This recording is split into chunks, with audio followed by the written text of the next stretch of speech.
Hello guys, magandang araw. This is Maine and welcome to our vlog. So ngayon nakaupo lang ako dito sa parang mini bench na pinasok ko dito sa loob ng greenhouse at nagmumuni-muni lang ako. Parang na to mag-alas 7 na ng umaga. Pero grabe na yung araw at sobrang init na. So ito si missing you. Hindi ko alam ba't siya nag-green. Siguro sa pwesto niya medyo hindi siya naiinitan yung pinaka-center niya. Kasi parang sa top niya yung araw. Kaya, inipat ko siya dyan. Kasi iba dito, unti-unti ko na silang i-expose. Kasi sa sulok na yun, wala masyadong araw dyan na. Sa ngayon, kasi pagdating pa ng siguro mga ilang weeks pa, magkakaaraw na rin dyan. So, bala ko din, pag may araw na dyan sa sulok na yan, nalagyan ko ng shaded net para yung mga propagations ko, yung mga bagong dating dyan ko malagay sa sulok na yan. So, ito yung aking niripat dati. Nadiligan ko na to guys, at saka napansin ko, itong si Firestorm. Para siyang damo. Kahit ipabunot siya, pang ilang beses na siya nalaglag sa pot niya eh. So, mabilis siya makarecover kahit na bubunot siya. So, yan. Pero ito si Pink Salmon, medyo iniingatan ko kasi baka marat. Pero okay naman sila dyan sa ngayon. Dyan na naman sila, natatapatan pa rin sila ng araw. Pero hindi naman tirik dyan sa part na yan. Parang medyo may pagka-shaded pa rin. Tapos ito tingin ko si Salmon, parang may ugat na. Hindi ko lang masilip dyan. Pero parang na siya. Makikita mo kasi nakaayos na yun, naka-form na yung mga dahon niya. Kaya tingin ko, nagsastart na siya mag-ugat. So ngayon, wala akong masyadong ginagawa. Pinagmamasdan ko lang sila kahit mainit. Kasi nakaka-relax kasi pag nandito sa greenhouse. Guys, kasi kesa sa bahay. So pag wala akong ginagawa or pag umaga, ang tatambay lang ako dyan na kahit mga 30 minutes, uupo lang kahit mainit. Yung araw na sa likod ko. So, pag nakaupo ako, yung araw nasa likod. So, nagja-jacket ako para hindi naman masunog yung batok tsaka yung braso ko. Yan. Tapos ito si Choco Moonstone na parang may mga part pa rin na hindi tumataba. So, baka ikakat ko yun. Kasi itong ibang Choco Moonstone okay na eh. Tapos meron pala ako ritong moonbeam to. Nasa taas. Hiniwalay ko to dati kasi may sakit to. Na may scales tsaka may millibugs yung stem niya. Parang hindi gumagaling. Kaya yan, ikinat ko na lang sila. Lumiit na nga dati medyo malaki na yun dumating sa akin. So itutusok ko lang ulit yan sa ibang pot. Dito naman, yan si Olivia. Yung pinaka-mother, parang nagrarat siguro to. Kasi sa kanila lahat, siya na lang yung hindi nagkakalaman yung dahon. Flat pa rin. So yung iba mataba na. Sa kanya hindi. Kaya baka may problema yun. Dito naman sa part na to, si Barbecue, si Ivory Tower, wala na siyang kulay pero malago na naman siya. Yan. Hindi na nagre-red yung tips niya. Pero may naman, may mga growth naman at saka may mga babies. So, okay na siguro yun. Antayin ko na lang mag-bare months ulit para masanay ko siya sa araw. Ito si Purple Delight. Hindi ko alam kung anong trip ni Purple Delight. Hindi siya gano'ng kaganda ngayon. Kaya bala ko nga lagyan din isama sila sa malalagyan ng net. Kasi si Purple Delight, pag dito summer sa amin, hindi siya gano'ng kaganda. Faded yung kulay niya at medyo pumapayat. Pero sinasanay ko namang diligan siya ngayon. So, tingnan ko kung mag-react yung mga dahon niya pag nilagyan ko ng net. Same kay Super Bomb. Ayan, tumitiklop yung mga dahon. Kasi alam ko si Super Bomb dito sa amin, sa area namin, hindi niya gusto yung sobrang maaraw na pwesto.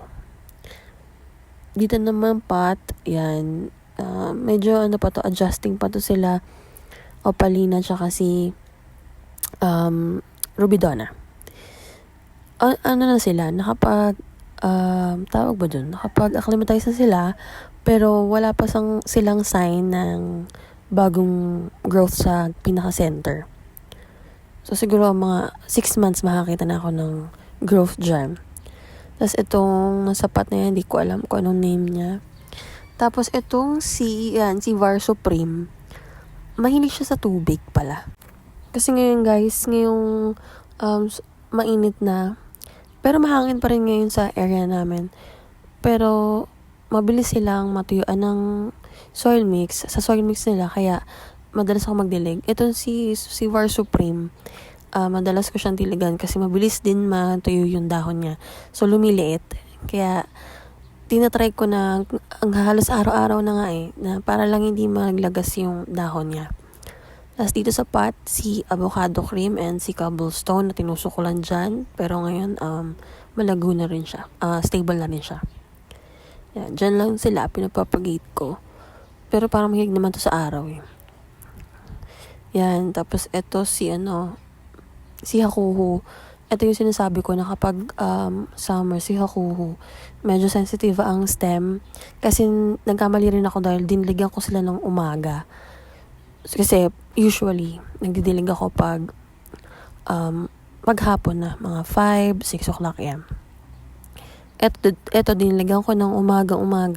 Tapos nasikatan sila ng araw, kaya na-stem rot. So, mas ilang beses ko na na-experience yun na pag nadiligan ko sila ng umaga, tapos tumirik yung araw, yun na, nasa stem rot nga sila. So, dito naman yan, si Darly Sunshine, may stem na rin siya nag-rot. Pero siguro kasi nakukulob nung isang pot. Baka i-repot ko siya, hindi ko sure.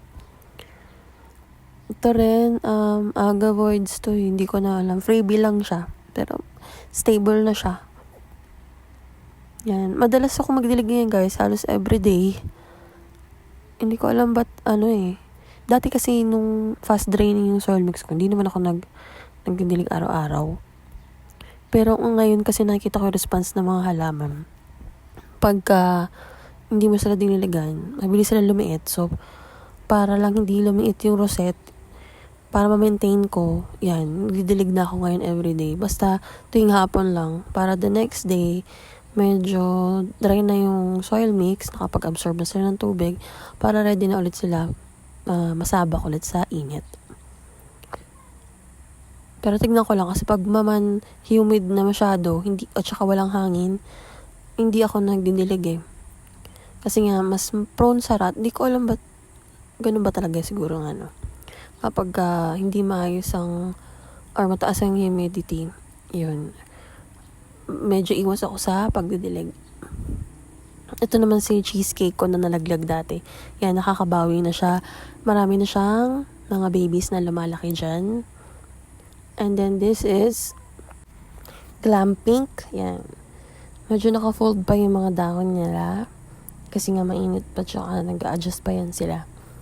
Pero ito rin, halos everyday ko rin silang nililigan. Pero yung dilig na hindi naman madami. Hindi naman full watering ang ginagawa ko. Binabasa ko lang yung paligid ng pot nila para lang mamoy sila. Kasi maganda rin yung nagmamoist ka para mag-ugat pa sila. May mga leaves na lang mga nadadry, pero siguro dahil nag-uugat na sila. So far, wala pa naman akong casual. Meron pala isa, si Lawi. Baby pa kasi yun. Niripat ko siya, tapos nung niripat ko, nawala sa isip ko na, syempre, nagalaw nga yung ugat niya. Medyo natuwa ako magdilig. Kasi mahangin ng time na yun. Nadiligan ko siya. So, the next day, lusaw na siya. Wala. So, medyo mahal pa naman yung Lawi na yun. Kaya sabi ko, bibili na lang ulit ako nun pag medyo nagmura na sila. Dito naman si Casio, VAR. Yan. Okay na rin yan si Casio. Gusto rin niya naman water sila. Kahit konti. Ito si Blade Runner. Yan. Nakatiklop ang mga dahon yan nun ngayon. Nag-open na. Dito naman nakaka-receive sila ng parang full sun na rin. Pero kasi kahit pa paano may bakal dyan sa taas nila. So hindi sila natitirikan masyado. Kaya nakabawi yan si Blade Runner. Tapos sa ibalim may mga propagation pa ako dyan. So okay naman sila dyan. Hindi naman sila nasusunog. Yan si Cheesecake yung propagation ko. And Cobblestone. Yan. Medyo malago na naman siya ngayon. Kasi nakat ko na to guys, meron na akong propagation nito. At parang napansin ko nung kinat ko, yung pinagkatan ko yun, lumaki yung mga dahon, yung mga babies na nandun, nagsilakihan na naman. So yan, ang ganda-ganda niya sa anytime. Yan, dito rin mayroon silang morning sun hanggang 11, hanggang 1 o'clock na ata ngayon. So, sakto lang kasi pagdating naman ng hapon, wala na, nakapahinga na sila. Yan si Cheesecake, medyo nagsistretch. Ito namang isa, si Korean Rosette, hindi ko na alam. Nag-try akong diligan siya mas madalas. Pero nagtutuloy pa rin yung ibang stem na nagra-rot. So, tingnan ko lang kung anong mangyayari dito. Pero pag ikakat ko na lang. Ang ganda pa naman to guys, lalo pag malamig yung panahon. Mabilis siya lumago. So siguro baka nga ikat ko na lang. Tapos si Crimson, yan. Medyo green na siya dito, dati bluish siya eh. Malaki-laki na siya. Pero mas malaki pa rin si Cream Tea. Ayan kakambal niya. Diba? Mas malaki si Cream Tea. Kasi mas malaki yung pot niya. So, dapat pala sa mas malaki yung pot ko na lang siya nilagay para mas malaki na siya. Kasi parang nakaraan, mas malaki siya dun eh. Kay Cream Tea. Maliit lang si Cream Tea. Ngayon, naiwan na siya ni Cream Tea. Mas malaki na si Cream Tea sa kanya. Tapos yun si Cheesecake na pinapropagate ko. Maganda yung nakuha kong river sand. Tapos dito mga propagation ko na lang to. Pero ito parang nalulusaw yung mga dahon kasi na medyo late na nawawala yung araw niya dun sa pwesto niya kaya nilipat ko muna siya dyan. Yan. Madalas ko rin siya diligan kasi in Semendo sa mahilig sa tubig yan. So dyan lang muna sila. Tingnan natin kung tatamaan sila dyan ng afternoon sun. Kung tatamaan sila dyan, lilipat ko ulit sila. Kasi nga baka maluto yung mga mga dahon. Kasi medyo malaki na rin yung mga Mendozae dyan. Tapos dito, hindi ko alam kung anong ID niya. Dyan lang siya. So ito yung mga bagong mga potted na siguro mga 1 month na to.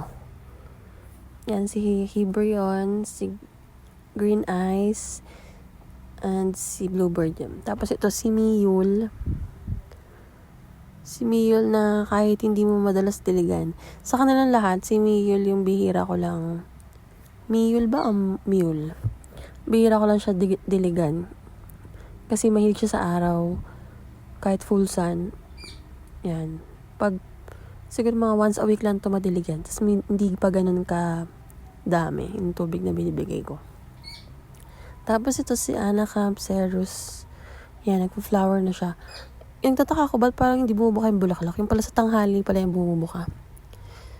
Kaya hindi ko na-tsempuhan. Kasi pag tanghali, nasa loob na ako ng bahay. Tapos ito si Orange Sherbet. Yan, tumataba na rin.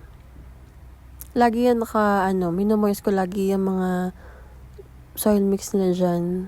Kasi nga mainit. Para hindi sila matuyot. Yan si Luella. Mataba na rin si Luella. Hindi na sila mamula-mula. Pero sana soon.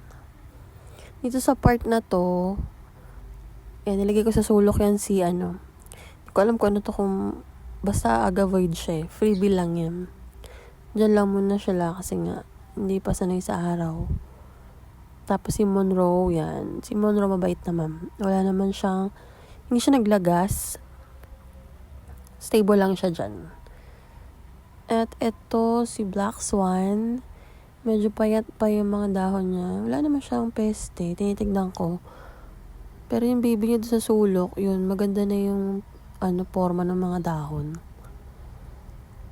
So, baka lang. Kailangan pa niya ng ma-water. Dito naman si Prolifica at saka si Mini Jelly Beans. Yan. Kasi yung part na yun, medyo nakakalbo. Madalas ko rin itong diligan. So, may mga ganito, guys. Mga pagdating sa akin, pagka-repot, after 3 days, pina-full water ko na siya. Tapos, i-water ko na lang ulit siya kapag natuyo na yung pot niya. Yung sa part na to, yan, okay na siya dyan. Medyo nagkakaugat na sila. Yan, tapos ito pala, sobrang bait nito. Si Dumonroe. Si Dumonroe, tama. Yan, bait niyan. Walang arte-arte yan kahit ngayong summer. Hindi siya ganun kabilis ma-flat yung dahon. Pero mabilis siya mag-baby. Tapos ito, si Horizon. Yan, si Horizon, para siya si Laurensis, ang hirap paugatin. Kaya yan, pag mahirap paugatin, ginagawa ko, nilalagay ko na agad siya sa soil mix niya, tapos binabasa ko na siya. Pero hindi ko pa na-try kay Laurensis kung ano. Pero ito si Horizon, may mga ugat na itong maliliit niya dito eh.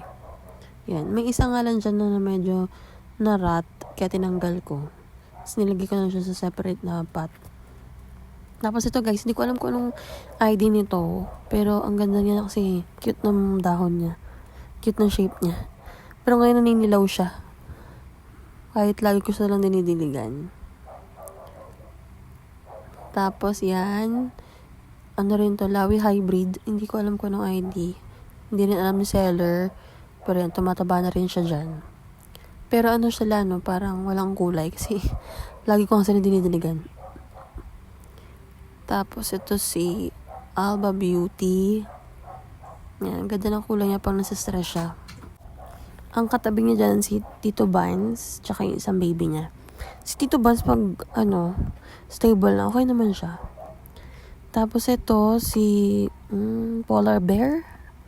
Yan, naglalagas yung dahon niya, pero medyo nagdududa ako rito. Yan, may mga babies siya dyan. Hindi ko alam, baka check ko to kasi medyo nagdududa ako sa mga sa dahon niya. Parang ang bilis maglagas. Kahit na madalas ko naman siya diligan. Yan. Hindi talaga dyan guys. Sobrang trick niya araw.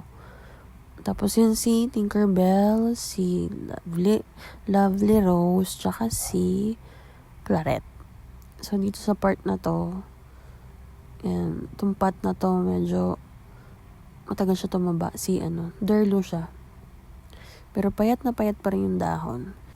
So siguro yun lang muna ang masashare ko kasi sumilip lang naman ako dito sa garden at papasok na ako niyan dahil grabe na yung init dyan, di na kaya ng balat ko.